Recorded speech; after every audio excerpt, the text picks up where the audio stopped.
Hello, everyone.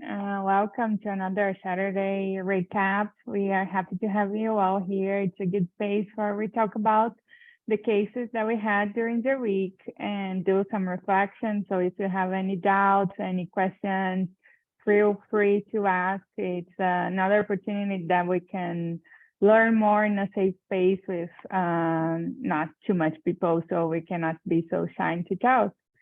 I hope you all are doing fine. And I think I'll start with Monday case. Wait a second. So Monday case was a subspecialty pulmonary case, and the chief concern was shortness of breath. It was a 60-year-old female that had like 1 week of progressive generalized shortness of breath. She was feeling confused and slurring her speech, and then called 911 and had like a past medical history with a lot, but I will focus on the pulmonary part here.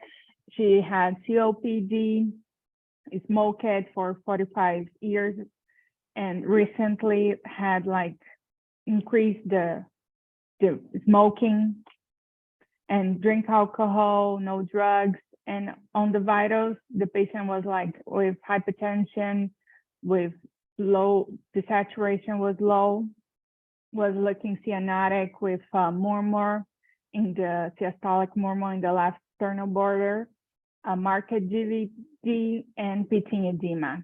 And going for the lab, we had a lot of things that was not okay. But one thing that I want to focus, it was the ABG, her saturation that was low. So we start, the Dr. Anna did an approach about hypoxemia. It's a subject that we all need to learn for the exams for step 1. And we all know the 5 types of hypoxemia. I want to share my screen. Can you make me host, Robbie, please? So I want to share something that I was trying to make not so complicated to understand this subject. And then I will show two things. I'll start with this one. I started with the hypoxemia, going for the way that we have to know and talk on exams.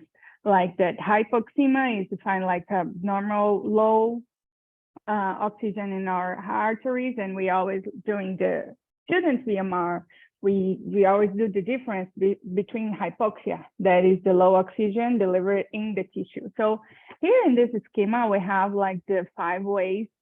So I think this can be, when we see, can be better than I be just talking. So the number 1, it's when we are in a high altitude, that it's abnormal low oxygen in the content of the inspired air.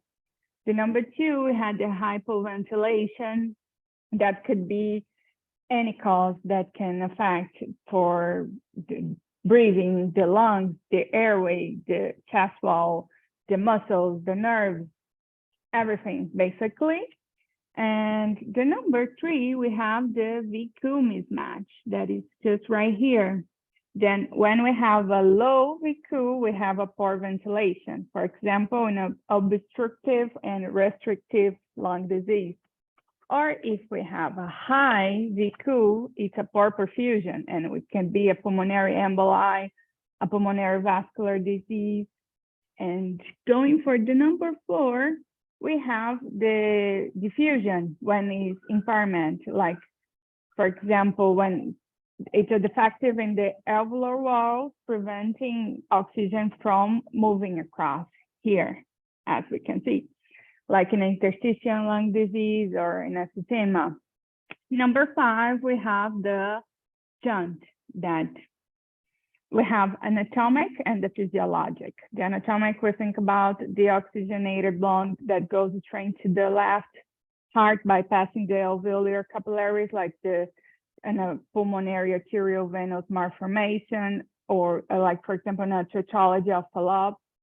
And we have like the physiologic that could be alveoli adequately perfused but not ventilated, like an atelectasis, a pneumonia, ARDS. And nothing, I think looking this picture could be more helpful. It's one way of learning for our exams. But then there's like two doctors that make a video of a really practical approach about hypoxemia that I really like it, and maybe it can be more easy in our medical life to think about it. So here, this Professor Rezer, his name, he said that we should think about the way that the air goes in our lungs. So we can have problem here. Is everyone can see what am I signing? O2 adhesion, the O2 journey to alveoli, and the vessel. So we can have problem in these three areas. And going for the O2 adhesion could be like a low respiratory rate, can be a chest wall abnormality, a high altitude. Going for the oxygen journey to the alveoli, we can have problem in the alveoli or in the journey. It could be filled by water, blood, could be filled by cells, could be collapsed. We can have in the journey a problem in an airway, like an angioedema, COPD, asthma, parenchyma, ALD.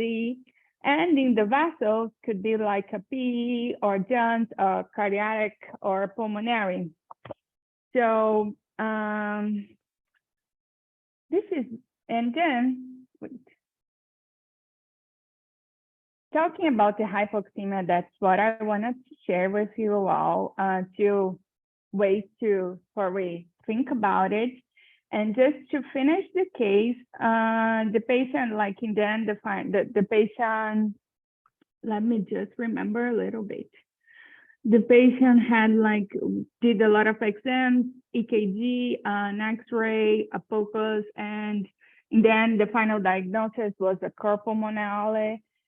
And I want to ask Javi, do you have something to add about the hypoxemia? And yeah, that's it. Amazing teaching. You know, Deborah, I think what you're teaching us is both like just an amazing approach to hypoxemia, but also that when you get more experience, you don't just make your schema better, you have multiple schemas. So you'll see that your 5 schemas based on VQ and is very different than Reza schema, but you should know both of them. And so with experience, not only do you just have better schema, you also just have more schemas, you know? That's why when you get an EKG, you get 12 leads, 12 different pictures of the heart to tell you what's going on.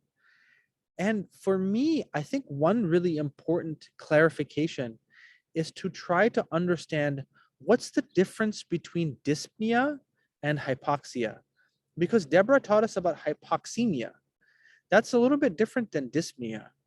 Does anyone have a sense of what the difference fundamentally is? The patient feels shortness of breath, but you don't see low oxygen saturation on the ABG? That is exactly correct. Now the question, Rafa, is how is it helpful when somebody is hypoxemic from diagnostic perspective? So when you do find hypoxemia, what progress have you made? Anyone know? Are you able to more localize the pathology to the airway and the lungs? Look at that. Exactly right. Look at Deborah's visuals. It's all lung stuff. It's a pulmonary subspecialty VMR, and all the images are of airways and alveoli. So hypoxemia takes what is a diffuse thoracic problem of heart, lung, and maybe some other things. The presence of hypoxemia provides tremendous localization to pulmonary pathology. In fact, the presence of true verified hypoxemia confirms there is a pulmonary component to this disease. And the pulmonary component, if you use Deborah's visual, is either in the alveolus or in the vessel or in the airway or in the inspired oxygen. Have you guys ever seen somebody who has hypoxemia who has a cardiac issue?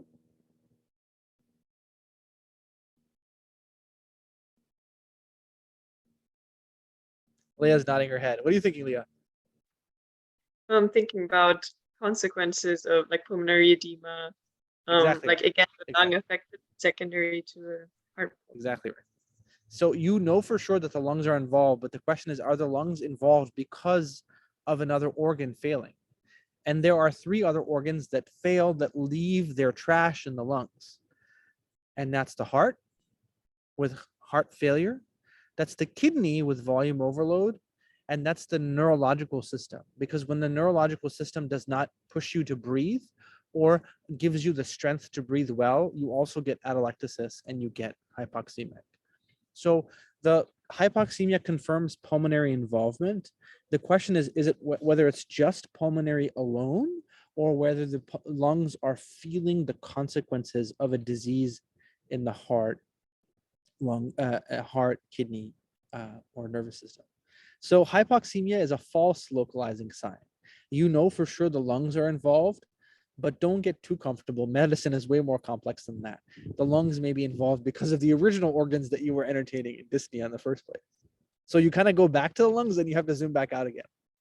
And that summarizes medicine perfectly, the dizzying world of diagnostic reasoning. Any questions about any of that? All right, round of applause for Deborah for 2 amazing schemas. Thank you so much. That was absolutely awesome. All right, Leah, you're up next. Tell us about Tuesday. I'm going to talk about Wednesday because there was no VMR. That's right. Yep. Thank you. But thanks, Deborah, for discussing such an important symptom. And on Wednesday, Madalena presented a case of a patient who was a 47-year-old male without really any significant past medical history who came to a routine visit in the clinic. And he complained of chest pain. And he said he had exertional chest pain for a longer period of time. And now since 1 week, there was this pleuritic component to it. So my first thought, or the question I asked myself, what difference does it make for me if the patient describes the chest pain as exertional versus pleuritic? And for pleuritic, we have this schema, and very briefly said, basically everything that comes in contact with the pleura or can irritate the pleura can cause pleuritic chest pain. So pain with breathing that changes. And then exertional chest pain, I was thinking, for me, I always link that to cardiac causes, but I didn't really know why I did that reflexively. So I was thinking, okay, patient with maybe a cardiac component and then now something pleuritic. So as the case progressed, we had the clinical exam. There was left upper quadrant tenderness, and the labs came back with a severe anemia. It was, I think, 3.4 of hemoglobin. But the cardiac exam and the troponin and the BNP was completely normal. So in my head, that was like, okay, yes, left upper quadrant tenderness, it's close to the diaphragm, so the pleura, but then the heart is normal. And then I had to kind of continue thinking and be like, okay, but what could cause this exertional chest pain? And this, the anemia was actually something that could explain it. So this prompted me to kind of broaden my thinking, and I came up with kind of a very basic concept, but something that helps me to think of exertional chest pain, because it is, I would say, still prioritized cardiac ischemia, because that is why if you move, you have more demand, and that's what causes the chest pain. But then you can have non-cardiac causes for increased demand as well, or for decreased supply, which can also lead to this chest pain. So example for increased demand would be like hyperthyroidism or sympathomimetic toxicity.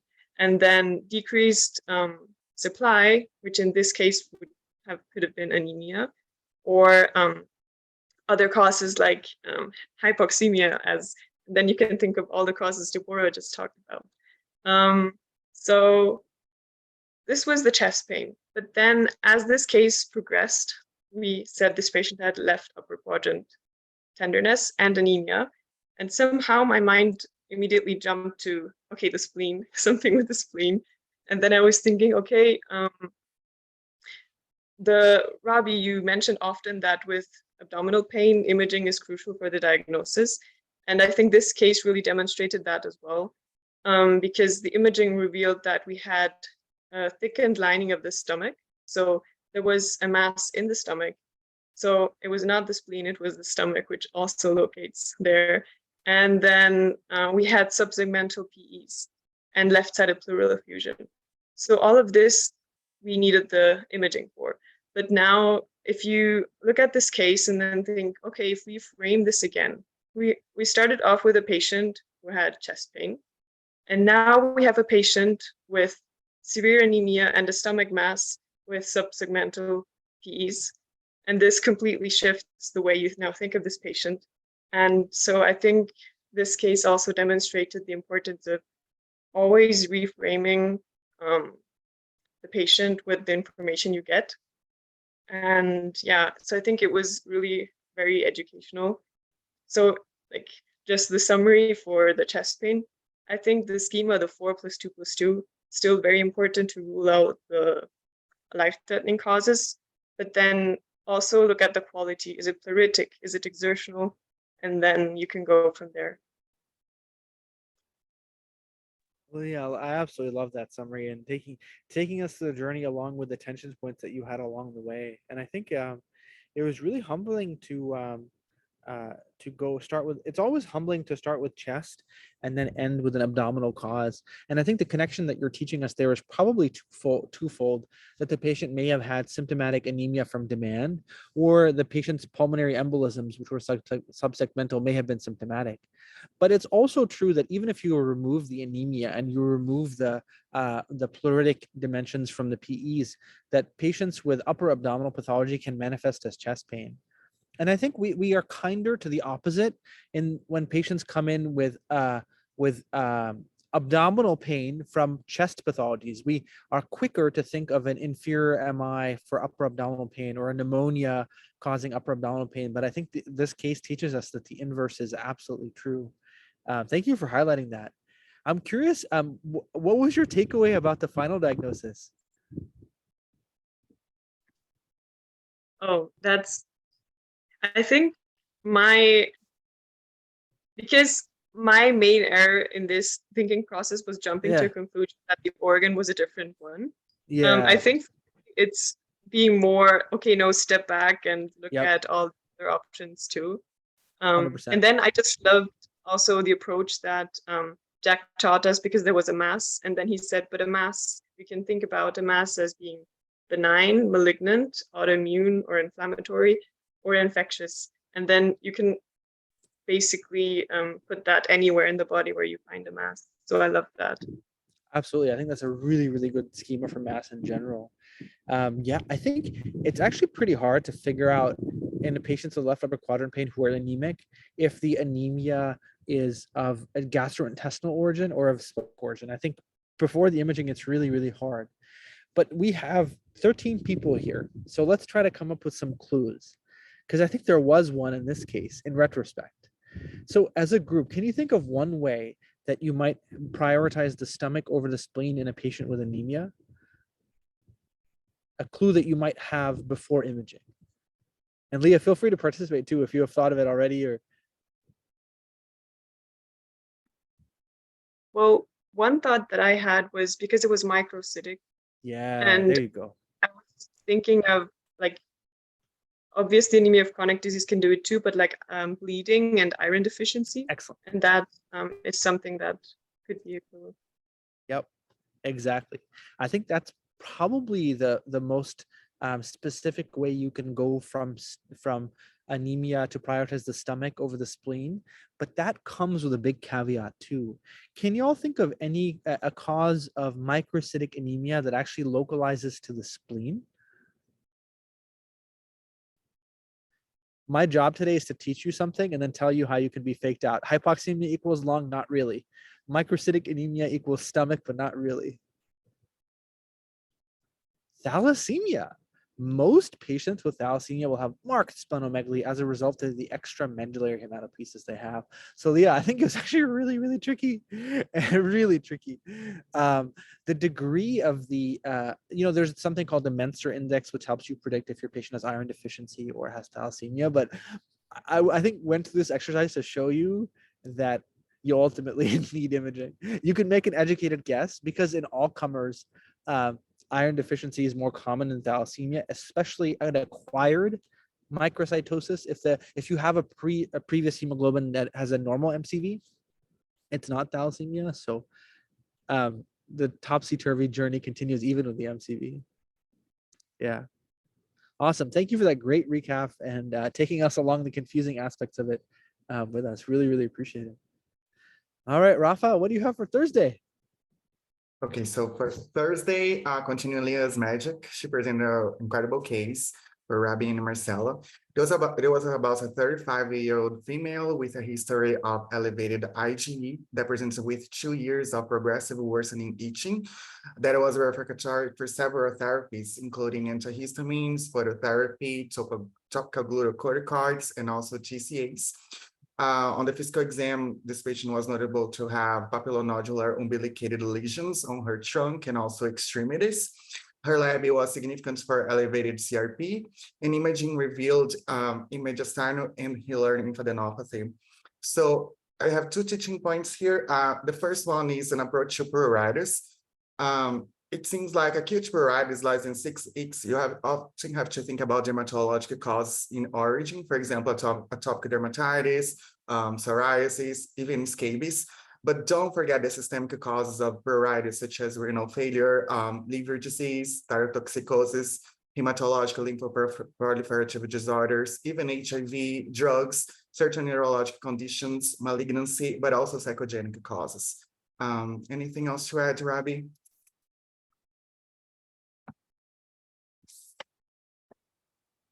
That was awesome. 1 second. My doggy's being a little. Hi, buddy.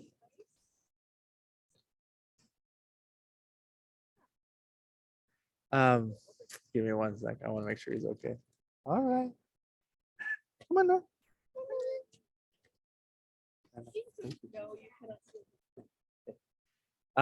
I think that was a very, very humbling case. I think that the best teaching is what you just did, Rafa, honestly, is to give us the teaching for the more likely scenario. And it's much more likely that somebody with pruritus has acute pruritus less than 6 weeks. And the vast majority is from cutaneous disease.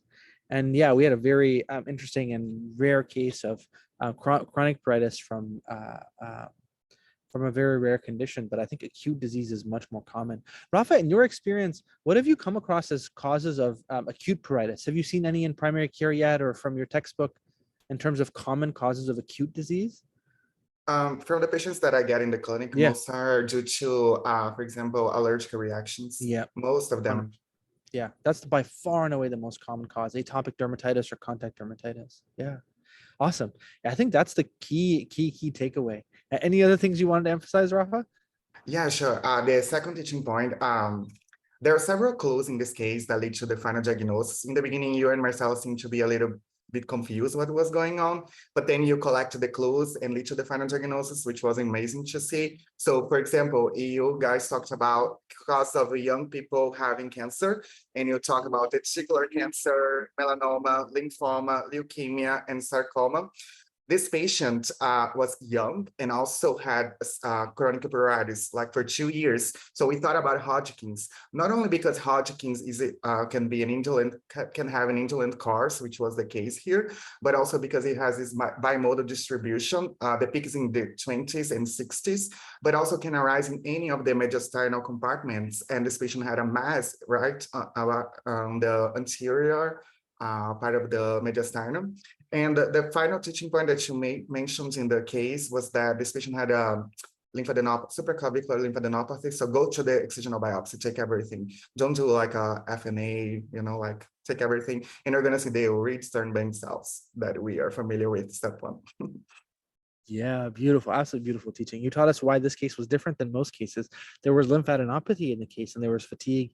And especially when lymphadenopathy is combined with an anterior mediastinal mass, oh, that is very, very concerning for a Hodgkin's lymphoma. Yeah, hopefully you won't see this case ever in your life, because it is an unfortunate scenario where a young person is diagnosed with cancer. I'll just share that I was wrong about something in that episode. I later learned that that the list of cancers that occur in young people is a little bit longer. So I mentioned lymphoma. Also learned that Castleman's is also a disease of young people usually. So those are the liquid tumors. In terms of the solid stuff, I think we had it right. We had germ cell tumors. Cervical tumors are another one to think about. So cervical cancer usually affects young women who don't have access or choose not to get HPV vaccines. And melanoma we mentioned, sarcoma we mentioned, and then here's a surprising one. I'm curious what you all take. I learned that the peak age for thyroid cancer is in the 30s, which really, really surprised me. I don't know if anybody has thoughts on that or experience with that, but that I have to read about that more. I haven't opened that bucket yet, but in looking at it, it seems like thyroid is up there too as a common cancer. It's not common, but if young people are to get cancer, thyroid is up there. Always learning. Cool, Rafa, thank you for that great recap. Acute pruritus, think allergic reactions, chronic pruritus, good luck. You got to do a systemic evaluation. And if you have lymphadenopathy, you should worry about lymphoma as one of the rare causes. Amazing. Any questions from anyone else before we go to our last case? I think Marilena asked a question that I also nice. was wondering Yeah. about. So the pruritus with cholestasis, would that be acute or subacute? Yeah, That I think that it's a great question about that has to do with tempo of disease. So if a cholestatic disease process is so acute that it presents acutely, the patient will be so alarmed by their jaundice that they'll come in much sooner. So for cholestasis to present as pruritus, it needs to evolve slowly enough that the patient does not detect jaundice. Otherwise, they would have come in sooner. That's why PBC is the champion of cholestatic pruritic diseases, because it develops over years to decades. And most patients don't have an elevated bilirubin at the time of presentation. So you can glean from that just the nuances of presentation, that a cholestatic disease, if it presents acutely, presents way before enough bile acids can accumulate to cause pruritus. Yeah. And Hans, yeah, I see that. Sorry, I didn't have the chat open. I see it now. Hans making this point about PBC. And yes, cholestasis of pregnancy too presents slowly over time and is a pretty debilitating condition that can cause fetal issues as well. Awesome. All right, Maddie, take us home with Friday. Okay, well, just want to say amazing summaries, everyone, so far. It's been really fun to hear the takeaways you all summarized. So Friday was a really fascinating case presented by Sammy to Ravi and Reza. And the short summary of the case is that this was a 62-year-old man with a past history of underlying hyperlipidemia and cellulitis treated 2 weeks ago with Bactrim, who was presenting with jaundice and dark urine. So the workup that was really significant for this case is that the patient had an isoosmolar hyponatremia and also ultimately had a liver biopsy that was compatible with drug-induced cholestatic injury. So the final diagnosis, it's not just kind of like a one-word thing, it's actually kind of a subsequent series of events. So the final diagnosis is that, so the patient had drug-induced liver injury caused by Bactrim, which subsequently led to kind of cholestatic biliary obstruction, which then, that biliary obstruction prevented the liver from clearing lipids. So the patient kind of had a secondary hyperlipidemia on top of his pre-existing hyperlipidemia. And then ultimately that led to a pseudo hyponatremia, which I'll get to in the teaching points, kind of why that led to a pseudo hyponatremia, but that was kind of the final diagnosis. So in summary, drug-induced liver failure from the Bactrim that ended up leading to this pseudo hyponatremia. So for the teaching points, I actually wanted to use this case for almost as a selfish reason to practice my own teaching on hyponatremia and kind of my own understanding of it. So the first teaching point I want to focus on is like how to approach hypoosmolar hyponatremia. And then the second learning point is how to think about isoosmolar hyponatremia. So to jump into the first one, so even before we think about hyponatremia, Reza taught us yesterday that you want to think, what is sodium's best friend? And that is glucose. And so whenever you're, about to go down the rabbit hole of hyponatremia, you want to look at the glucose and you want to actually correct the sodium for the degree of hyperglycemia. So there's a rule that you can use, which is for every 100 above the baseline glucose, you want to add 2 to the sodium. So an example, if like a baseline glucose is like 100, say the glucose is 200, that's 100 above the baseline. So then you want to add 2 to the sodium. So that's just kind of before you even tackle the hyponatremia. But when you are approaching hyponatremia, the first thing you want to do is check the serum osms so that you can really determine, is this a hyperosmolar hyponatremia, isoosmolar hyponatremia, or hypoosmolar hyponatremia. And of all those buckets, the hypoosmolar hyponatremia is the one that's most common. And the way you kind of make those delineations is hypoosmolar is if the serum sodium is less than 275. So I'm going to go through kind of a quick approach of how you can think about the causes of hypoosmolar hyponatremia.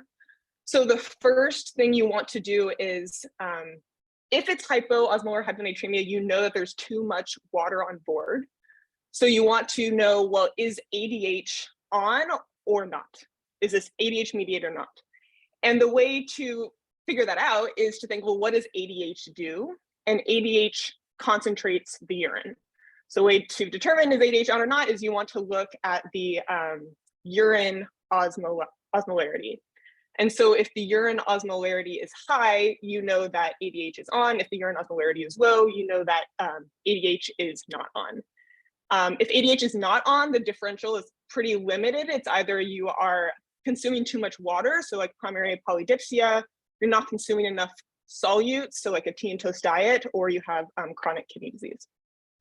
But if we go to think about, okay, you're in the hypoosmolar hyponatremia bucket, you've determined that ADH is on, then you want to know, okay, is ADH appropriate or not? And ADH is appropriate if it's working in conjunction with aldosterone. So the question is, how do you know if aldosterone is active or not?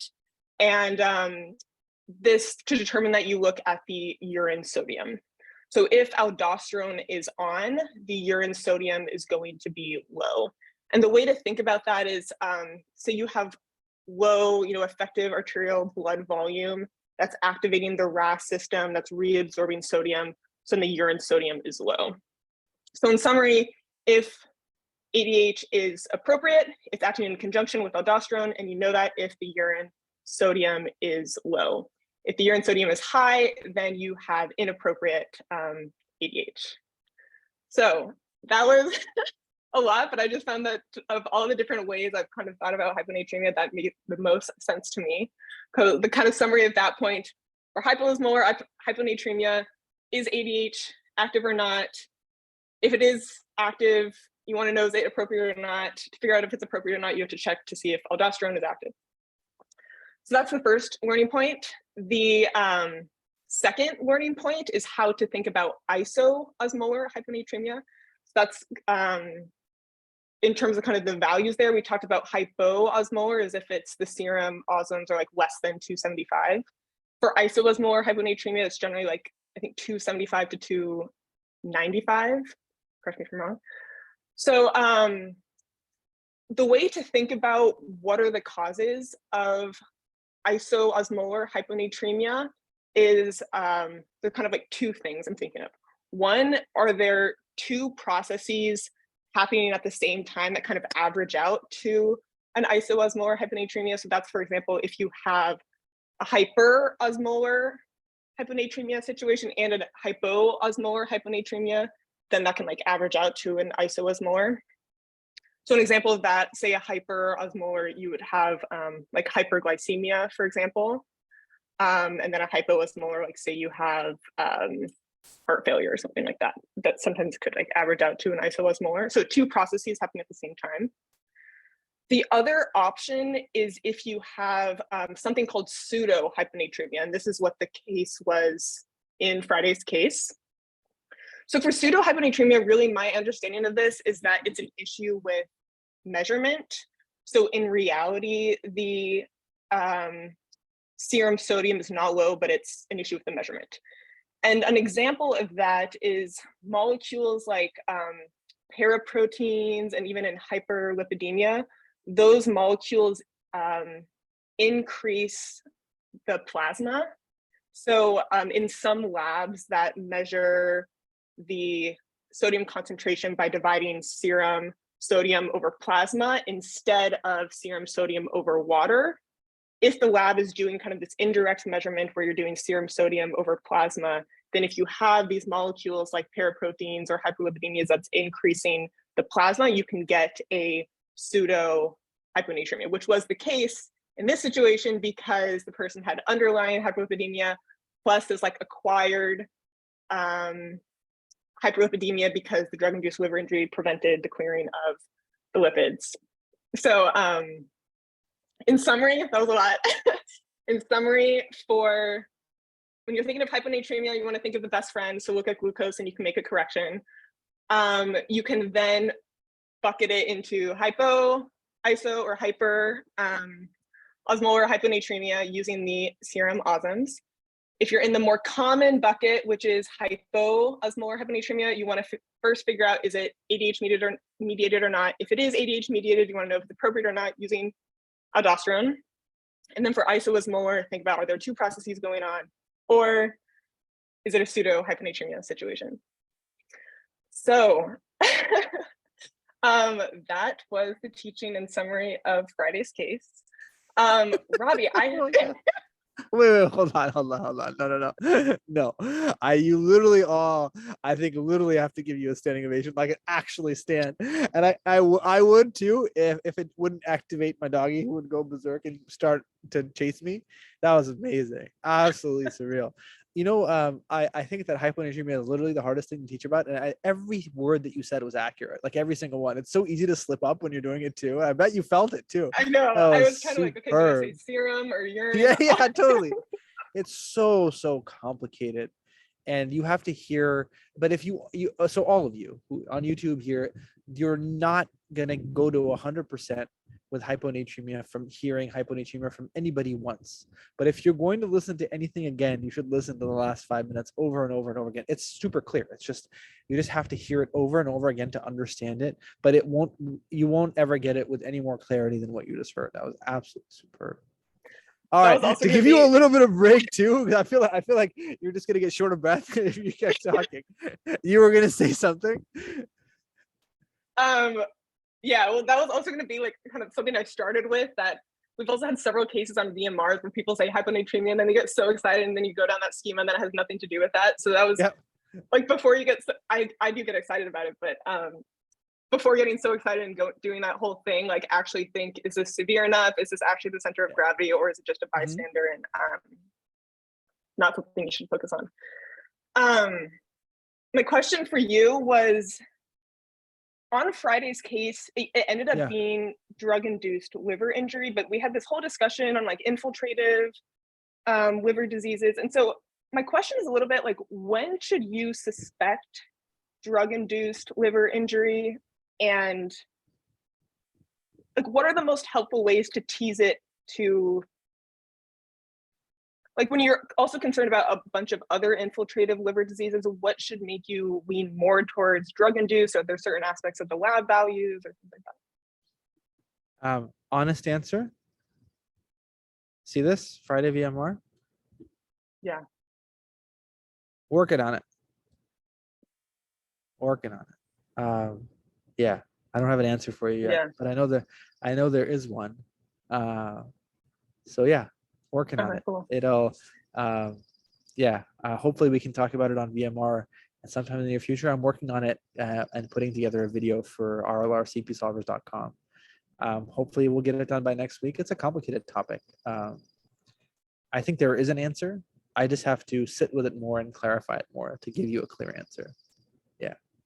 Yeah, it was a great learning growth for me because I was leaning towards infiltrative for reasons that I think are too complicated to summarize now. If you're interested, you should definitely listen to the case. It was very complicated, but I think how can you distinguish between infiltrative diseases and drug-induced liver injury? There is an answer. I'm putting it together for a video for rlrcpsolvers.com. And if it comes up again on VMR, we'll gladly share it. But right now it's not formulated enough for me to like package it and put it out there, you know? Yeah. Yeah. The cool thing about that case, to share another pro with you, is it was a case of gaps.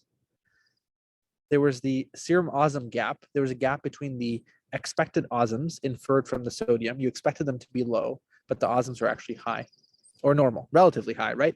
Like you expected the osms to be low, but they were normal. So an osm gap. And you, no, come on. You expected if you look at, you should go back and look at the total cholesterol numbers. The total cholesterol was like 1,000. The triglycerides were like 500. The lipids, the LDL was like 100 and the HDL was low. So normally the total cholesterol, if you add up all those components, will add up to the total cholesterol. But there was something major missing, like 200 or 300 points were missing. And that's called the cholesterol gap. And that gap was accounted for by the lipoprotein X, the substance that causes the pseudohyponatremia. So whenever you measure cholesterol and things don't add up to the total, you're missing something. How do you find out what that thing is? You often can't send the expensive test that's required, it's mass spectroscopy.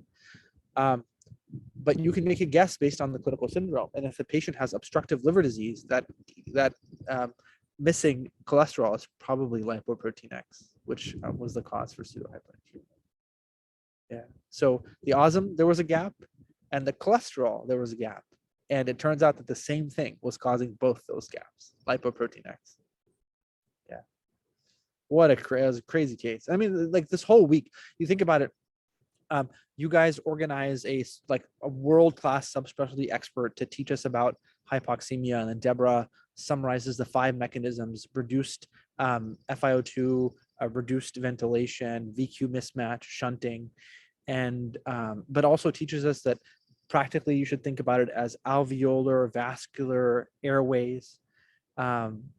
Amazing, like that stuff you will not find in a textbook, I guarantee you. And then Leah takes us through the complex case of actually a upper abdominal syndrome presenting as chest pain. And the clue there was that anemia was present, telling you that it's much more likely an abdominal issue. And the poor patient turned out to have gastric cancer, which is very, very unusual at his age.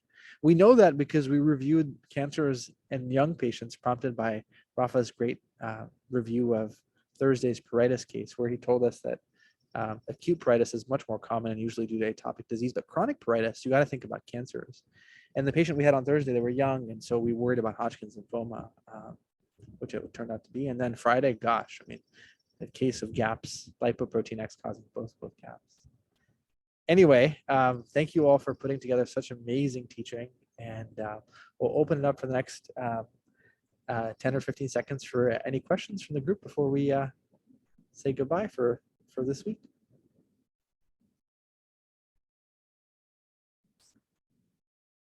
Yeah, that's right. Amazing. Well, thanks, y'all. If you just did some teaching, please hang out. Let's chat and debrief on it. But otherwise, I'm going to stop the recording and thank everyone else who has joined us today. We hope to see you next time. Bye.